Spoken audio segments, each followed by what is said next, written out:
নমস্কার বন্ধুরা, সবিতা কিচেনের সকল বন্ধুদের স্বাগত জানাই। আজকে যে চলে এসেছি দুটো কপি নিয়ে।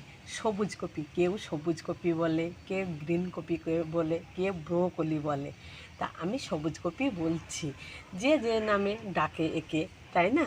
তা আজকে সবুজ কপি দিয়ে আর এই যে ডিম দিয়ে দুর্দান্ত স্বাদের একটি আমি রান্না করে আপনাদের দেখাবো, কিন্তু একদম ভিন্ন স্বাদের রান্না। এই রান্নাটা আপনারা প্রথম থেকে শেষ পর্যন্ত দেখবেন, ভালো লাগবে। আর রান্নাটা দেখে যদি আপনারা অন্তত বাড়িতে যদি একদিন করে খান, মাছ মাংস খাওয়া ভুলে যাবেন, এত স্বাদের রান্না। তা প্রথমে আমি এই সবুজ কপিটা কেটে নেব। আর কত সুন্দর দেখুন, কিন্তু কালকে তুলে এনেছে তো পাতাগুলো একটু জড়িয়ে জড়িয়ে গেছে, কত সুন্দর বন্ধুরা, আর নরম। এই যে, কিন্তু এই পাতাগুলো কিন্তু রান্না করে খাওয়া যায়, চচ্চড়ি পাতাগুলো বাটা খেতে কিন্তু খুব ভালো লাগে।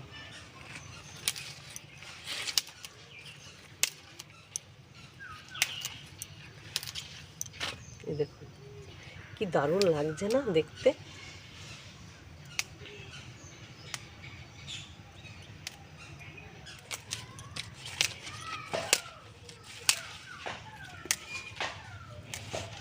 এই যে সবুজ কপি দুটো আমি ছাড়িয়ে নিয়েছি, এগুলোকে আমি এবারে পিচ পিচ করে নেব।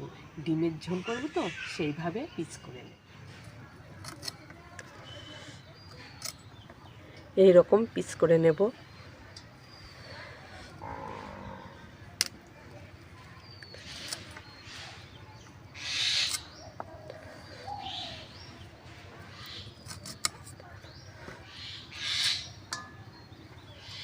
আমি যে শুধু ডিম দিয়ে রান্না করছি তা না, আপনারা মনে করলে নিরামিষ দিনে এই কপিটা নিরামিষভাবেও রান্না করে খেতে পারেন। রুটি, পরোটা, লুচির সঙ্গে খাওয়া যায়, আবার মাছের ঝোলের সঙ্গেও খাওয়া যায়। আরও অন্য অন্য সবজি দিয়ে আপনারা কিন্তু এই সবুজ কপিটা অবশ্যই রান্না করে খাবেন, ভালো লাগবে খেতে, খুব ভালো এই জিনিসটা। দুটোই সবুজ কপি আমার কাটা হয়ে গেছে। এ দেখুন এতটা হয়েছে, কত সুন্দর লাগছে দেখুন। উনানের ওপরে কড়াটা বসে দিয়েছি, কড়াতে দিয়ে দেবো জল ডিম সিদ্ধ করার জন্য। গ্রিন কপি আর ডিম দিয়ে যে ঝোলটা বানাবো তার জন্য আমি শুকনো লঙ্কা নিয়ে নিয়েছি। শুকনো লঙ্কাতে দিয়ে দেবো জল, গোটা ধনে, গোটা জিরে একসাথে কিছুক্ষণের জন্য ভিজিয়ে রাখবো। জলে দিয়ে দেবো একটু লবণ ডিম সিদ্ধ করার জন্য। ডিমগুলো পরিষ্কার করে সুন্দর করে কিন্তু ধুয়ে নিয়েছি, সিদ্ধ করার জন্য আমি জলেতে দিয়ে দেব।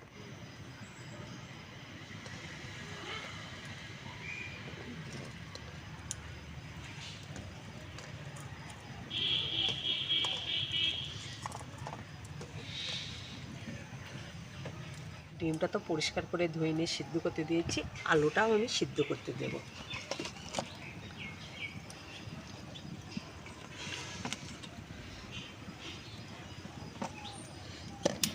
ডিম আর আলু ওদিকে সিদ্ধ হতে থাকুক, আমি এদিকে গোটা মশলাটা বেটে নেব। ভেজে রেখেছিলাম গোটা জিরে, গোটা ধনে, শুকনো লঙ্কা, আমি একসঙ্গে এইভাবে হাত দিয়ে ছেঁকে শিলেতে তুলে নেব।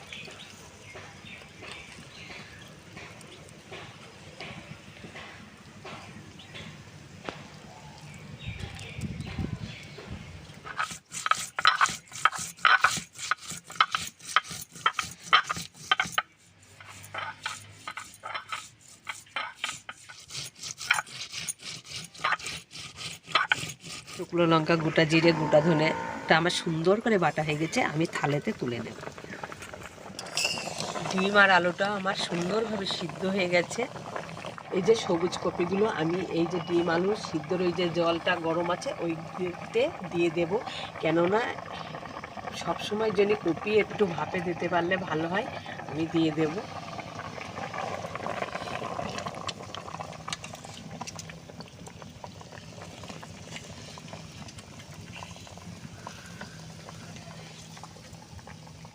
ভাপানো হয়ে গেছে আর সব কিছু, আলু ডিমটা সুন্দর করে সিদ্ধ হয়ে গেছে, এবার আমি নামিয়ে নেব।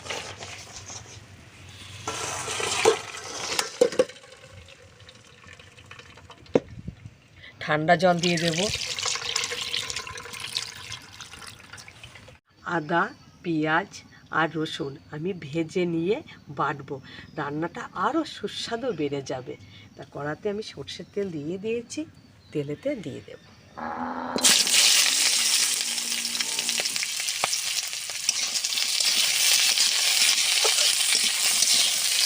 ভাজা হয়ে গেছে, আমি তুলে নেব।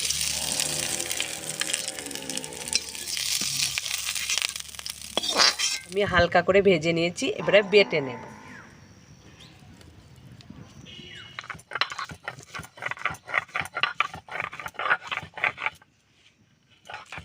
ভাজা আদা রসুন পেঁয়াজ সুন্দর করে বাটা হয়ে গেছে, আমি এই থালাতেই তুলে নেব। ডিম ভাজার জন্য কড়াতে দিয়ে দেবো আমি সরষের তেল। ডিমগুলো সুন্দর করে বেছে নিয়েছি, গাগুলো কেটে নিয়েছি। লবণ হলুদ গুঁড়ো মাখিয়ে নেব হাত দিয়ে, এইভাবে দিয়ে দেবো তেলে।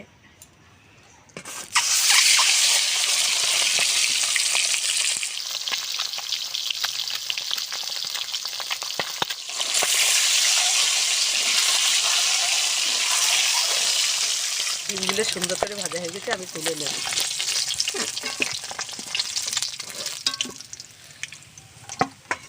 সেদ্ধ করা রাখা আলু আর এই যে ফুলকপিগুলো একটু ভাপানো ছিল, এগুলো একসঙ্গে করে আমি ভেজে নেব। ডিম ভাজা তেলের ভেতরেই আমি দিয়ে দেব।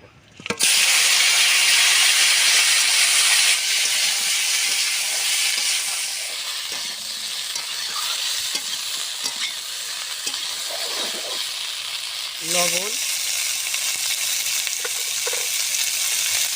হলুদ গুঁড়ো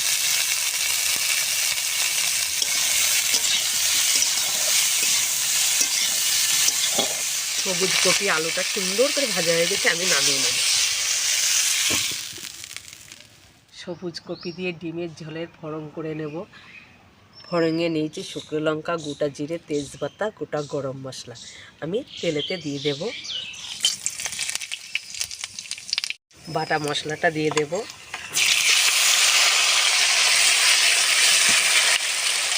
কুচানো টমাটো, লঙ্কার গুঁড়ো,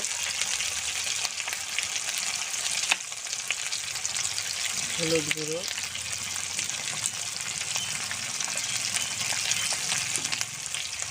স্বাদ মতো লবণ, সামান্য একটু জল।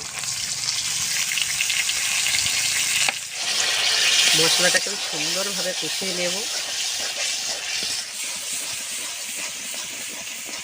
সুন্দরভাবে মশলাটা আমার কষানো হয়ে গেছে। ডিম সবুজ কপি আলু দিয়ে দেবে একসঙ্গে করে কষে নেব।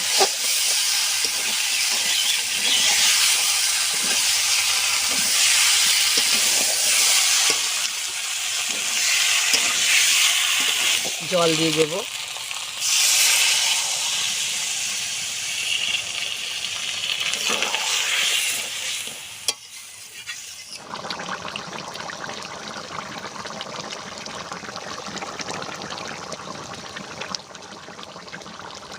রান্নাটা প্রায় শেষের দিকে, আমি ধনের পাতা কুচি রেখেছিলাম, দিয়ে দেব।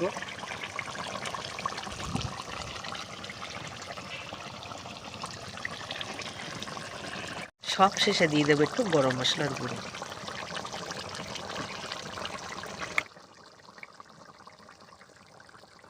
নামিয়ে নেব।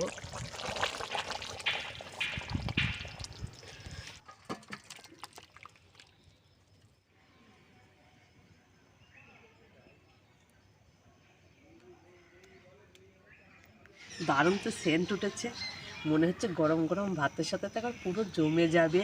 তা আজকে আমি এই সবুজ কফি দিয়ে আর ডিম দিয়ে দারুণ স্বাদের রান্না করে আপনাদের দেখালাম। আপনারাও কিন্তু এই রান্নাটা দেখে অবশ্যই বাজার থেকে সবুজ কফি দিয়ে এই শীতের দিনে রান্না করে গরম গরম ভাতের সাথে জমিয়ে খাওয়া দাওয়া করবেন, ভালো লাগবে।